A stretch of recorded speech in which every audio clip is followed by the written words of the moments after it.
कलयुग में मलिनता की प्रधानता रहेगी। शरीर अपवित्र, शरीर को सजाने में प्रियता है, लेकिन पवित्रता क्या है ये ज्ञान नहीं है। शौचाचार की पवित्रता का बिल्कुल ज्ञान नहीं, बस सजाने की प्रियता है। बाहर से चिकना दिखना चाहिए, लेकिन वो पवित्र है कि नहीं उसको ज्ञान नहीं है। बिल्कुल पता ही नहीं शौचाचार का, पशुवत आचरण है।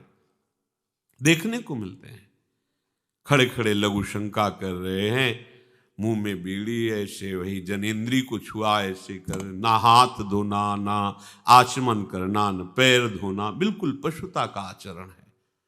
भला पवित्र शरीर है तो मन तुम्हारा पवित्र कैसे हो सकता है? तुम्हारे आचरण अपवित्र हैं, तुम्हारा शरीर पवित्र है। शौच गए वैसे ही, जैसे हाथ धोया उससे साबुन जो बस ऐसे निकल पड़े कपड़ा, वैसे सब अपवित्र, पूरे घर में वो पूरा घर अपवित्र।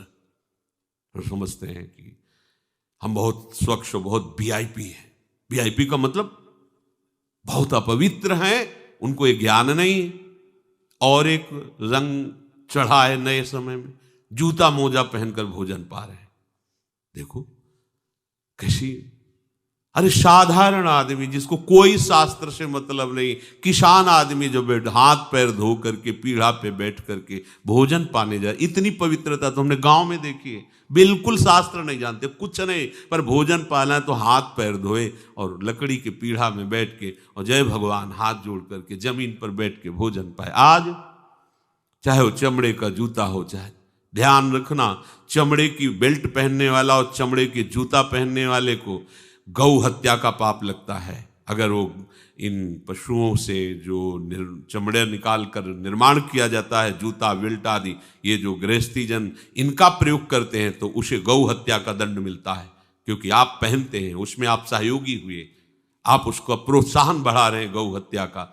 ये अब वही सब पहने, वही सोच में कपड़े पहने हैं, वही भोजन में कपड़े पहने हैं, साधना होगी, पवित्रता ही नहीं जानते हैं। लघु शंका करने के बाद यदि आपने जनेन्द्री का प्रक्षालन नहीं किया, हाथ नहीं धोया, चरण नहीं धोए, आचमन नहीं किया, तो आप तो अपवित्र हैं। अरे लघु शंका की क्या है, शौच होने के बाद नहीं से विचार बिल्कुल शून्य हो गया है, बस शरीर आराम, पशु की तरह शरीर आराम। क्या शरीर आराम रहेगा? जब तुम्हारा शरीर अपवित्र है तो आचरण अपवित्र होंगे, तो पाप बनेगा, पाप से तुम्हें शरीर को दुख भोगना पड़ेगा। बिल्कुल समझ खत्म होती चली जा रही। कल केवल मल मूल मलिना, ये नाना प्रकार के पापाचरणों की जो हमारी प्रवृत्ति बढ़ती जा रही है, उसका कारण है खान पान अपवित्र, शरीर अपवित्र। हमने देखा है,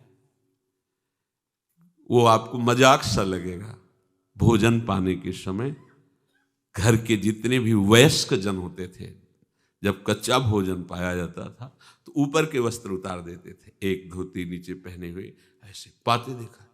बाद में विचार कितनी पवित्रता, क्योंकि वो कपड़े पहनकर बाहर कार्यों और ऐसे जल लेकर के ऐसे आचमन कर हाथ जोड़कर थोड़ी देर, किसान आदमी, वो कोई साधु महात्मा नहीं, कोई वैष्णव नहीं, किसान आदमी की बात कर रहे हैं। हाथ में जय बोल करके प्रभु की फिर प्रसाद पाए, जय हो भगवान आपकी। आज परोसने में अगर कहीं रोटी छू गई परोसने वाले को तो डांट लगती थी, पूरी रसोई जूठी करेगी, रखे यही थाल, हाथ धो, दूसरी थाल मिला। आज उसी से अमुक ले रहा है, उसी से अमुक ले रहा है, उसी से अमुक ले रहा है, वो शराब पीने वाला है, मांस खाने वाला है, गंदे आचरण का, उसी से आप ले रहे हैं। बोले वो तो समाज में चलता है, समाज में तो समाज को लेके चलना ही पड़ेगा। भाई समझो, पवित्रता अति अनिवार्य है, इसे आप समझो। अगर आप अपवित्र पशुओं जैसे, तो आपकी बुद्धि भी पशुवत आचरण करेगी, आसुरी भाव को प्राप्त हो जाएगी। पवित्रता शरीर की आपको एक फल देगी कि आपका मन पवित्र होने लगेगा, क्योंकि शरीर से आसक्त मन है और मन से आसक्त आप हो। जहां आपका मन पवित्र, अच्छे विचार, अच्छा मार्ग, अच्छा निर्णय बुद्धि करेगी, आपको आनंद मिलने लगेगा। ऐसे नहीं है कि आप जैसे पशुवत आचरण करें। बड़ी अपवित्रता बढ़ रही है, अपवित्रता को तो कोई समझ ही नहीं रहा इस विषय को। कैसे कैसे हमको तो ऐसा भी किन्होंने बताया कि कहीं कहीं ऐसा भी है कि शौच में पानी का ही प्रयोग नहीं होता हो है। हाँ, टिश्यू पेपर कह रहे हो।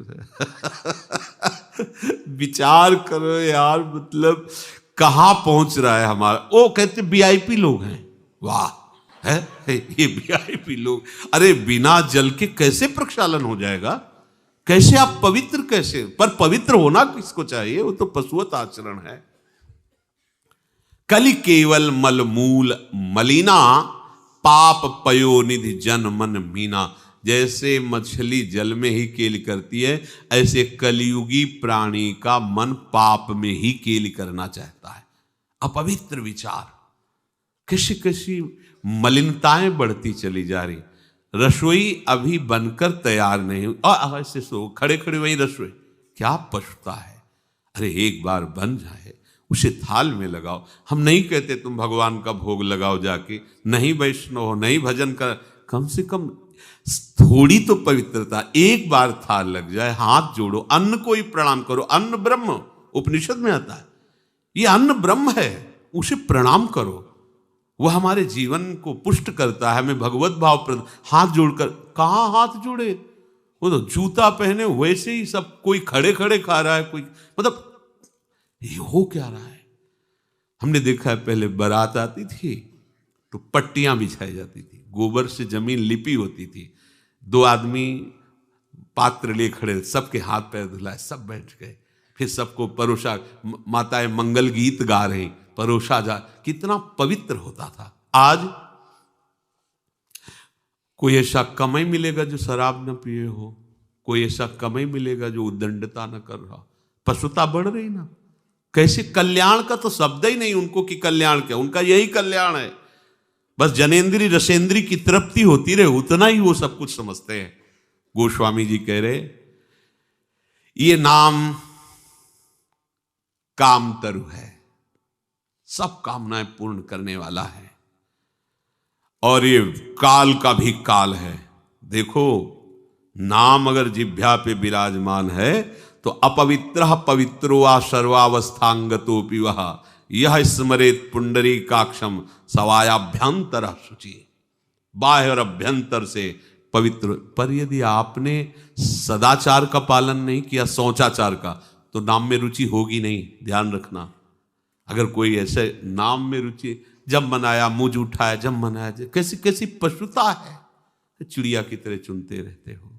अरे एक बार, दो बार, तीन बार एक अपने भोजन का समय निश्चित करो, थोड़ा शांति से बैठकर भगवत भाव में आकर तब भोजन पाओ, वैसे ही आपका भाव बनेगा जैसा भोजन आपका है। पाते समय जिन भावों से आप युक्त हैं, लोग चिंतित रहते, परेशान रहते, क्यों? क्योंकि भोजन पाते समय परेशान थे, तो अब वो भोजन का जो रस है ना, वो केवल परेशानी पैदा करेगा। मान लो हमारी बात, ये निश्चित बात, भोजन के समय सारी चिंताओं को छोड़ो, आनंदमय होकर भोजन, प्रसाद में भगवत भाव से पाओ, वो भोजन ऐसी बुद्धि पैदा करेगा, आप आनंदित रहोगे।